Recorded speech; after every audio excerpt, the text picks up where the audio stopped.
Hello students, Verma chemistry classes के YouTube channel में आपका स्वागत है। हमारा चैप्टर चल रहा था केमिकल काइनेटिक, जो कंप्लीट हो चुका है, लेकिन उसके न्यूमेरिकल रह गए थे, जिनको आज हम सॉल्व करेंगे। यदि आपने अभी तक हमारे चैनल को सब्सक्राइब नहीं किया है तो प्लीज़ चैनल को सब्सक्राइब करें, लाइक करें एंड बेल आइकन बटन दबाना ना भूलें। तो चलिए शुरुआत करते हैं न्यूमेरिकल की। तो इसमें देखिए पहला न्यूमेरिकल है, वो जो है वो बहुत ही इम्पोर्टेंट न्यूमेरिकल है कि ताप में 293 केल्विन से 393 केल्विन तक वृद्धि की जाए, यानी टेम्परेचर की बात कह रहा है वो। हम यहाँ से हल कर रहे हैं इस क्वेश्चन को। हमने कहा कि T1 बराबर 293 केल्विन और T2 बराबर है इसमें 393 केल्विन तक वृद्धि करने पर किसी अभिक्रिया का जो वेग है वो 4 गुना बढ़ जाता है, 4 गुना हो जाता है। इसका मतलब हमने माना K1 बराबर तो K और K2 बराबर 4 गुना हो गया, यानी कि 4K हो गया। यानी हम अगर K2 अपॉन K1 करें तो इसका मान कितना आ गया, 4। अब कह रहा है कि इस अभिक्रिया के लिए सक्रियण ऊर्जा की गणना करनी है, एक्टिवेशन एनर्जी का मान निकालना है आपको, यह मानते हुए कि इसका मान ताप के साथ परिवर्तित नहीं होता। हमने कहा था एक्टिवेशन एनर्जी ताप से क्या नहीं होती, प्रभावित नहीं होती। तो देखिए इसमें देखें हम एक्टिवेशन एनर्जी इसके लिए निकालें तो एक्टिवेशन एनर्जी का जो फॉर्मूला था वो क्या था कि आर्यनीय समीकरण से हमने लिखा था log K2 अपॉन K1 बराबर EA अपॉन 2.303 R और T2 minus T1 upon T1 into T2। ये फॉर्मूला था, इस फॉर्मूले में ये वैल्यू रखेंगे हम। तो देखिए log K2 अपॉन K1 का मान कितना है, 4 बराबर EA अपॉन 2.303 और R का मान जूल में जब आंसर निकाल रहे हैं तो R बराबर क्या होता है, 8.314 joule mole inverse kelvin inverse. तो R का मान रख दिया हमने, ये 8.314। T2 कितना है, 393 माइनस T1 293 बटे T1 T2, यानी 293 गुणा 393 ये हो गया। इसके बाद देखिए इसको सॉल्व किया हमने। log 4 का मान कितना होता है, 0.6020, क्योंकि log 2 बराबर हम जानते हैं कितना होता है, 0.3010। तो log 4 बराबर कितना हो जाएगा, 0.6020। तो ये रख दिया हमने log 4 का मान। ये कैलकुलेट करना ही है हमको। देखिए इन दोनों का गुणा करना है आपको, ये आपको याद रखना है। इन दोनों का जब गुणा करें तो एग्ज़ाम में क्या होगा, इन दोनों का जब गुणा करेंगे तो टाइम लगेगा गुणा करने के लिए। और ये जो क्वेश्चन है आपको इस चैप्टर में भी काम आएगा, इन दोनों का गुणा, और इलेक्ट्रोकेमिस्ट्री जो चैप्टर होता है वहाँ पर भी ये काम आता है इन दोनों का गुणा करना। तो आप सीधा सा पहले से ही आप याद रख लेना कि आपके लिए वहाँ पर गुणा नहीं करना पड़े, टाइम खर्च नहीं हो। तो इसलिए इन दोनों का जो गुणा होगा ना, तो ये याद रखना है, इसका जो गुणा है वो कितना आता है, 19.15। इन दोनों का जो मान है गुणा करने पर कितना आएगा, 19.15, यानी 2.303 R का मतलब क्या है, 19.15, जब R बराबर किस में मान रखा हुआ है, जूल में। तो इसका मान मैं डायरेक्ट रख दूँ, इन दोनों का गुणा करने पर कितना आएगा, 19.15। 393 में से ये गए 293, तो ऊपर बच गया कितना, 100, और नीचे देखें 293 इंटू 393। इन दोनों का जैसे ही गुणा करेंगे तो कितना आएगा, 91,709, 91,709। इसके बाद देखिए इसमें से एक्टिवेशन एनर्जी का मान निकाला हमने, ये बराबर तो देखिए क्या हो जाएगा, 0.6020 इंटू 19.15 गुणा 91,709 बटे 100। तो जब इसको सॉल्व करेंगे तो इसका गुणा करेंगे तो मान आएगा एक्टिवेशन एनर्जी का 105.72.48 जूल मोल इनवर्स। तो एक्टिवेशन एनर्जी इतनी निकल के आ जाएगी। चलिए अगला क्वेश्चन देखते हैं। एक प्रथम कोटि की अभिक्रिया की अर्धायु इतनी दे रखी है तो इसका वेग स्थिरांक ज्ञात करना है। इसको हल करें हम तो अर्धायु T1/2 दे रखी है 69.3 सेकेंड। हमसे पूछ रहा है इसका वेग स्थिरांक के का मान ज्ञात करो। तो हमने अर्धायु के लिए प्रथम कोटि के लिए फॉर्मूला लिखा था T1/2 बराबर 0.693/K। इससे क्या निकाल दोगे आप, K निकालोगे तो K बराबर 0.693/T1/2 बराबर क्या हो जाएगा 0.693 बटे T1/2 का मान कितना है 69.3। जैसे इसको सॉल्व करोगे तो कितना आ जाएगा, देखिए 10⁻⁻2 और ये चूंकि प्रथम कोटि अभिक्रिया है तो यूनिट क्या बन जाएगी सेकेंड इनवर्स, या नीचे सेकेंड था ऊपर गया तो क्या बन गया सेकेंड इनवर्स। तो ये इसका आंसर हो गया। अगला क्वेश्चन देखिए। अगले क्वेश्चन को दो तरीके से सॉल्व किया जा सकता है। आपको देखना है कि जब क्वेश्चन में प्रारंभिक मात्रा से आधी आ रही है, ये वर्ष आ रहा है, तो इसका मतलब आप अर्धायु वाला फॉर्मूला लगा लो, सिंपल हो जाएगा क्वेश्चन। अर्धायु वाला फॉर्मूला देखें हम। प्रथम कोटि की अभिक्रिया Cl2 की अपनी प्रारंभिक मात्रा से आधी होने में 60 मिनट का समय लगता है कि T बराबर दे रखा है उसने कितना 60 मिनट, और अभिक्रिया दी है उसने कौन सी प्रथम कोटि की। तो वेग स्थिरांक की गणना करनी है, तो वेग स्थिरांक का मान निकालना है। 60 मिनट का आधी होने में लग रहा है, इसका मतलब ये T ही क्या दे रखा है उसने T1/2।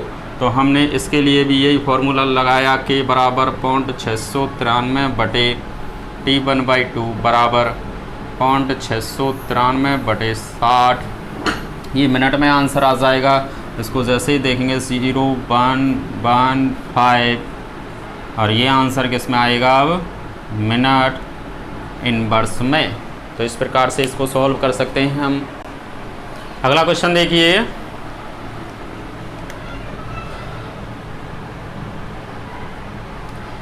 कि वेग स्थिरांकों से अभिक्रिया की कोटि तथा वेग स्थिरांकों की यूनिट निकालनी है हमको।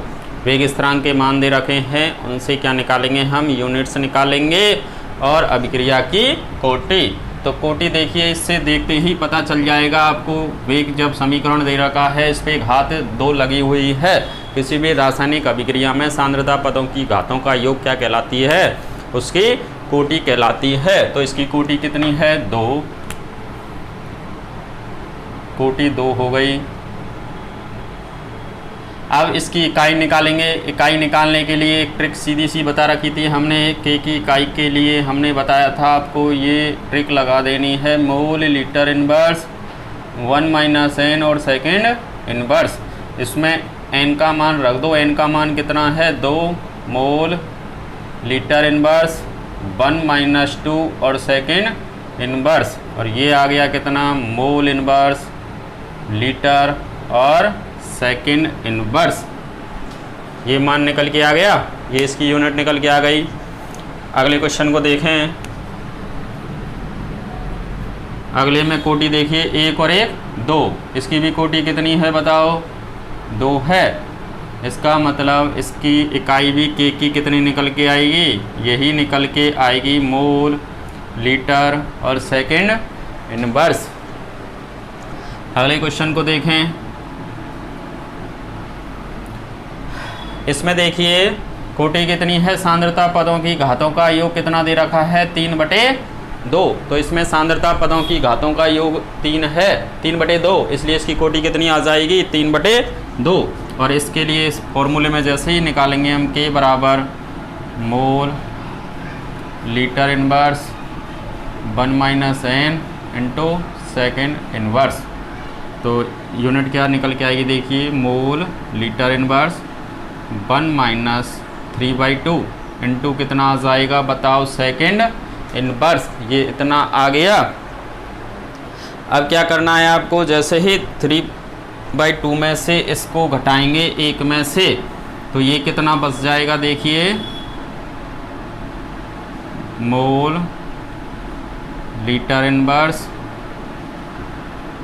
और देखिए 1 में से 1 माइनस 1.5 है, ये 1.5 में से 1 गया तो आधा बच गया, यानी माइनस का 1/2 बच गया इंटू सेकेंड इनवर्स, और ये यूनिट क्या निकल के आ जाएगी देखिए, मोल 1 minus 1/2 litre 1/2 into second inverse, ये यूनिट निकल के आ जाएगी। अगर इस प्रकार के क्वेश्चन आते हैं तो आप इनको ऐसे सॉल्व कर लोगे। चलिए अगला क्वेश्चन देखते हैं। अगला क्वेश्चन बहुत ही इंपॉर्टेंट क्वेश्चन है, देखिए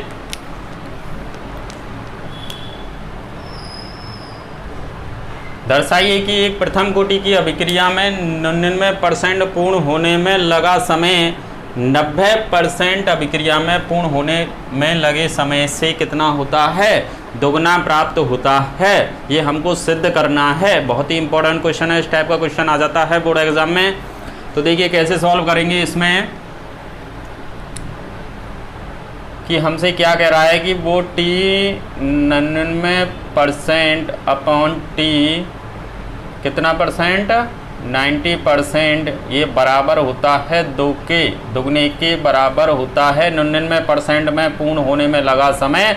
इसको इधर ले जाएंगे तो 90% में जितनी अभिक्रिया पूर्ण हो रही है उससे क्या होगा, दुगना प्राप्त होगा। एक अभिक्रिया है जब हमने 90% पूर्ण की और एक 99% पूर्ण की, तो वो कह रहा है कि जब 99% पूर्ण हो रही है तो वो 90% की तुलना में दुगनी प्राप्त होगी, जो समय लगेगा वो दुगना लगेगा। तो देखिए इसको कैसे सॉल्व करेंगे, कि हमने कहा परसेंट लग रहा है, इसका मतलब माना अभिकारक की प्रारंभिक सांद्रता। इस टाइप के क्वेश्चन जो आएंगे आपको सभी को इस प्रकार से सॉल्व करने हैं परसेंट वाले लिए। माना अभिकारक की प्रारंभिक सांद्रता हमने कितनी मान ली, 100 मोल लीटर इनवर्स है।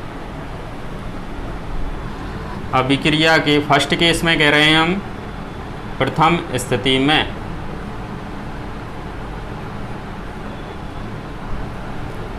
अभिक्रिया के 90% पूर्ण होने पर,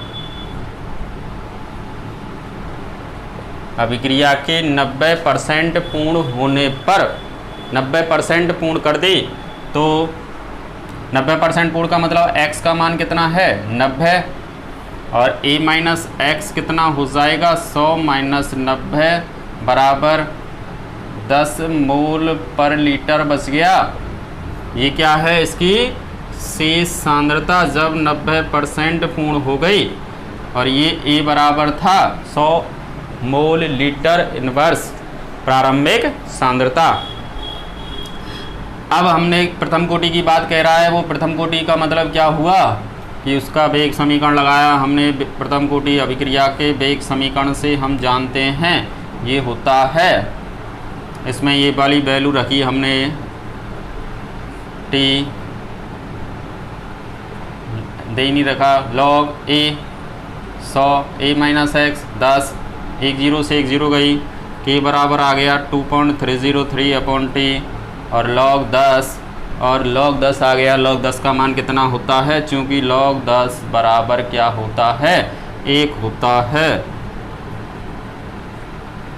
तो ये मान आ गया इतना, log 10 का मान रख दिया हमने 1।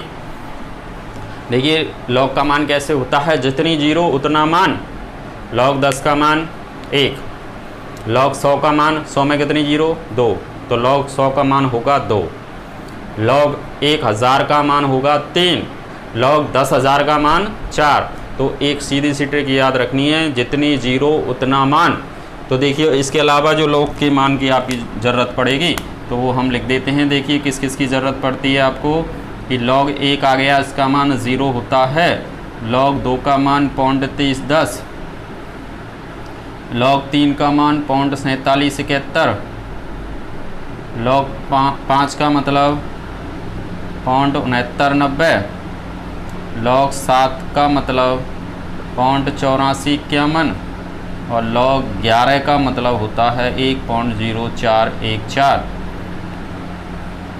इन log के मान से आप कोई सा भी क्वेश्चन सॉल्व कर सकते हो, कन्वर्ट करके इस वाली फॉर्म में ले आना इन वैल्यूओं की में, और उस हिसाब से आप क्वेश्चन को सॉल्व कर लोगे। जितना अब log 100 की बात करें ऐसे ही, log 10 की मान का मतलब क्या कह रहे हैं हम, log 10 का मतलब 1, log 10 का मतलब 1 और log 100 का मतलब 2। जितनी जीरो उतना मान। log 1000 का मतलब होता है 3 और log 10,000 का मतलब होता है 4। जितनी जीरो उतना मान, जितनी जीरो उतना मान।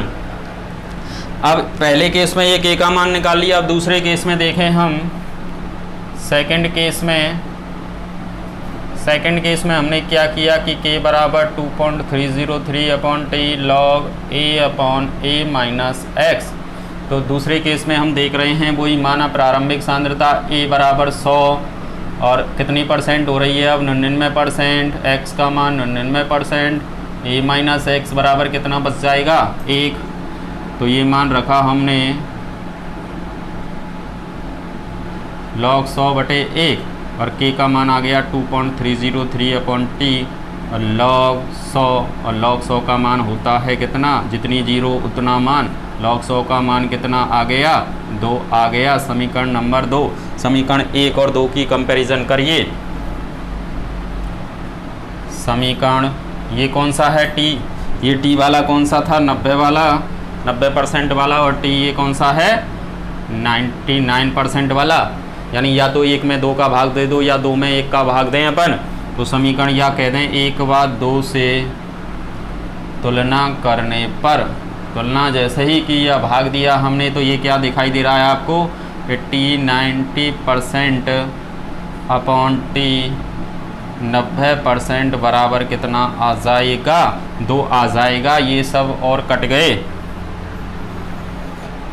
समीकरण 1 में भाग दे दीजिए या 2 में दे दीजिए तो इतना मान प्राप्त हो जाएगा। ये हम सिद्ध करना चाह रहे थे और ये सिद्ध हो गया। तो इस प्रकार के जब क्वेश्चन आते हैं तो आपको इस तरीके से सॉल्व करने हैं। ठीक है, अगला क्वेश्चन देखते हैं हम कि एक क्वेश्चनों की टाइप ये होती है कि 2a + b = c + d अभिक्रिया की बलगतिकी का अध्ययन करने पर निम्नलिखित परिणाम प्राप्त हुए। अभिक्रिया के लिए वेग नियम तथा वेग स्थिरांक की गणना करनी है। तो कैसे करेंगे हम, इसके लिए ये आंकड़े दिए हुए हैं, यहाँ तक क्वेश्चन है। इन आंकड़ों से हमको क्या ज्ञात करना है, वेग नियम निकालना है और वेग स्थिरांक। तो इसको कैसे सॉल्व करेंगे, देखिए सबसे पहले हमने लिखा कि वेग समीकरण, वेग जो होता है वो सांद्रता की घात क्या होता है, n होता है। ये लिखा हमने, वेग समानुपाती सांद्रता पे पावर n। तो इसका मतलब इसको हम ऐसे लिख दें कि वेग बराबर कि एक स्थिरांक लगाया, सांद्रता यहाँ पर a और b की दे रखी है, अभिकारकों की सांद्रता के समानुपाती गुलबर एवं पी भागे के नियमानुसार। तो इसमें 2 की सांद्रता दे रखी है a और b की, तो इसके अकॉर्डिंग देखें ये a और b, लेकिन हमको नहीं पता दोनों की घात कितनी है। सांद्रता पदों की जो घातों का योग है वो कितना है, या पर्टिकुलर a और b की जो सांद्रता पे जो घात लगी हुई है वो कितने अणुओं पर निर्भर कर रहा है, इस बात का भी हमको पता नहीं है। तो हमने क्या मान लिए, माना इस पर x और y है, इसकी घात x है और इसकी y। ये x और y के मान अगर निकल के आ जाएं तो हम क्या करेंगे, इन सांद्रता पदों की घातों को जोड़ देंगे और कोटि निकल आएगी आसानी से, वेग समीकरण बन जाएगा। तो x और y का मान निकालने के लिए हम क्या करेंगे, इसमें देखना है आपको, क्या देखना है इसमें कि ये 2 जो वैल्यू दे रखी हैं, इन 2 वैल्यूओं में से a और b में से जितनी भी सांद्रताएं हैं वो छांटनी है आपको जिनके मान समान हैं, सांद्रता क्या है, समान है, एक को स्थिर रख कर के दूसरे के रेस्पेक्ट में हम कोटि ज्ञात कर सकते हैं। कोटि ज्ञात करने की ये विधि होती है जिसमें एक की सांद्रता को स्थिर करके दूसरे की क्या ज्ञात कर सकते हैं हम, कोटि। तो एक इनमें से देखा, देखो इसमें से देखा तो ये दोनों वैल्यू सेम हैं, यानी हम सेकंड और थर्ड पे जब निकालेंगे इन दोनों की सांद्रता, ए की सांद्रता को स्थिर कर दिया तो बी के रेस्पेक्ट में क्या आ जाएगी, कोटि प्राप्त हो जाएगी। तो हमने यहाँ पर कहा, क्या कहा कि समीकरण जो प्रयोग नंबर सेकंड व थर्ड से, सेकंड व थर्ड से ले रहे हैं हम, एक बार ये केस ले रहे हैं सेकंड और थर्ड वाला, यानी ये वाली वैल्यूओं से मतलब है हमको केवल, क्योंकि इसमें क्या है, एक ही सांद्रता स्थिर है, एक ही सांद्रता को स्थिर करके हम बी के सापेक्ष क्या निकाल लेंगे, कोटि। और जैसे ही इसको देखा हमने तो इसमें ये वैल्यू मान रखिए आप, देखिए वेग बराबर क्या हो जाएगा इसके लिए, ये के ए पे पावर एक्स, ए की सांद्रता कितनी दे रखी है, देखिए एक बार 0.3, हम ज़्यादा वाली वैल्यू को पहले ले रहे हैं, यानी 0.3/0.3 पे पावर क्या लगा दिया मैंने, x, 0.3/0.3 और ये लगा दिया x। अब b के रेस्पेक्ट में देखिए, b के सापेक्ष हम ज्ञात करना चाह रहे हैं, तो b के सापेक्ष ज्ञात करने के लिए देखिए इधर 0.2 और 0.4 हम कह रहे हैं, सुविधा की दृष्टि से हम क्या कह रहे हैं, ज़्यादा वाली जो वैल्यू है उसको ऊपर ले लेते हैं। तो पहले हमने लिखा 0.4/0.2 और इस पे पावर लगा दी क्या, बाई, और हमने कहा वेग, और वेग इन दोनों के जो वेग हैं उस वेग को भी लिख देते हैं यहाँ। तो हमने जैसे ही वेग लिखे और ये के से के तो जैसे ही कट जाएगा, दो की बात की हमने k2 यानी वेग 1 का और 2 का, यानी इसका ले रहे हैं सेकंड वाले का वेग और थर्ड वाले का वेग लिया हमने, यहाँ पर बटे किया, ये बटे हो जाता और के से के हो जाता, यानी वेग कौन सा वाला, थर्ड वाला अपॉन वेग सेकंड वाला, और के से के कट गया और के से के कट गया तो ये बराबर, और ये क्या आ जाएगा देखो, a/a b/b पे पावर बाई। तो इस प्रकार से इसको सॉल्व किया तो वैल्यू रखी अब थर्ड की वैल्यू ये रही 2.88 गुणा 10 पे घात -1/7.2 इंटू 10⁻²। जैसे ही इसको सॉल्व करोगे तो ये भाग गया 4 बार, यानी 4/1 आ गया, ये बराबर ये क्या आ गया 0.3 से 1 पे घात x, 1 पे कितनी भी घात हो उसका मान तो क्या होता है 1 ही होता है, 1 का गुणा इससे करेंगे कोई फर्क नहीं पड़ेगा। लेकिन यहाँ 0.2 और 0.4 है, कितनी गया 2 बार गया, ये 2/1 क्या आ गया y आ गया। इन दोनों को सेम किया हमने, यानी 2/1 करके मैं इस पे पावर 2 लगा सकता हूँ, और ये ऐसे है ही, आधार समान हैं, आधार समान हैं तो इसकी इन दोनों की कंपैरिजन करेंगे तो इससे क्या निकल के आ जाएगा बताओ, y बराबर कितना आ गया, इससे निकल के 2 आ गया, यानी y के संदर्भ में कोटि का मान कितना है 2 है। y का मतलब b पे घात कितनी लग जाएगी 2 आ जाएगी, y के संदर्भ में कोटि कितनी निकल के आ गई 2 आ गई। अब a के संदर्भ में निकालें हम कोटि, तो a के संदर्भ में निकालने के लिए हमने क्या किया, इन दोनों में देखो अब कौन से स्थिर राशि हैं, तो इनमें देखें हम तो देखिए b की सांद्रता अब स्थिर करेंगे, ये दोनों वैल्यू फर्स्ट की और फोर्थ की सेम हैं, फर्स्ट की और फोर्थ की सेम हैं, तो इनकी सांद्रता को स्थिर कर दें हम। तो इसके लिए फॉर्मूला देखिए पहले, और इसमें ज़्यादा वैल्यू कौन सी है ये वाली, तो हमने लिखा 2.40 इंटू 10⁻² अपॉन वेग लिख रहे हैं हम 6 गुणा 10 पे घात -3 बराबर x और y।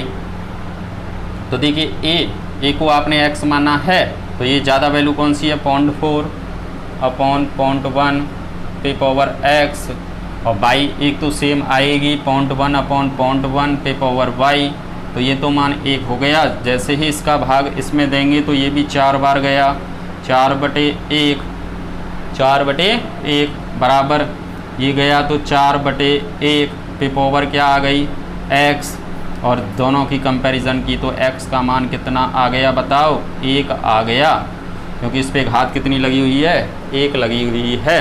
तो x बराबर क्या आ गया, 1 आ गया। यानी a के संदर्भ में जो कोटि है, a के संदर्भ में कोटि कितनी आ जाएगी, 1, और ये b के संदर्भ में कोटि कितनी है, 2। और इससे क्या लिख देंगे हम, ये वाला जो मान है इस वेग समीकरण में लिखें अपन, तो वेग समीकरण बनाएंगे इसके लिए। तो वेग बराबर क्या हो जाएगा, देखिए वेग बराबर के, ए पे पावर हमने x और b पे पावर क्या लिखा था, y लिखा था। तो वेग बराबर क्या आ जाएगा, के, ए के संदर्भ में कोटि आपने 1 निकाली है, 1 पे पावर x, सॉरी ए पे पावर 1 और b पे पावर क्या आ जाएगी 2, y पे संदर्भ में क्या है 2 है। कोटि निकालें, कुल कोटि निकाली हमने, तो इसकी कोटि क्या आ जाएगी, देखिए 1 + 2 = 3। और इसमें दूसरा क्वेश्चन पूछा है कि वेग स्थिरांक की गणना कीजिए, तो इससे हम वेग स्थिरांक की गणना भी कर सकते हैं इस वाले फॉर्मूले से। तो k बराबर वेग अपॉन a पे पावर 1 और b पे पावर 2। वेग इनमें से कोई सा भी हम ले सकते हैं, सुविधा की दृष्टि से हमने ऊपर वाला जैसे ही लिया तो इसका मान देखिए 6 × 10⁻³ अपॉन a की सांद्रता इसमें दे रखी है 0.1 पे पावर 1 और b की सांद्रता भी 0.1 है 2। तो देखिए 0.1 ये 3 हो गया, यानी कि कितना हो गया, यानी 1 × अपन 10⁻³ 6 × 10⁻³ और ये आ गया नीचे 10⁻। अब देखिए 10⁻³ से 10⁻³ कट गया और ये बच गया 6.0 इकाई लिख देंगे अपन इसकी मोल लीटर इनवर्स, और मिनट में दे रखी है वैल्यू तो मिनट इनवर्स। इस प्रकार से आप इस चैप्टर के जो न्यूमेरिकल हैं वो इजीली सॉल्व कर सकते हैं। हमने सभी जो न्यूमेरिकल थे उनकी एक एक टाइप आपको बता दी और ये चैप्टर हो चुका है कंप्लीट। अगले लेक्चर में हम नए चैप्टर के साथ मिलेंगे। धन्यवाद।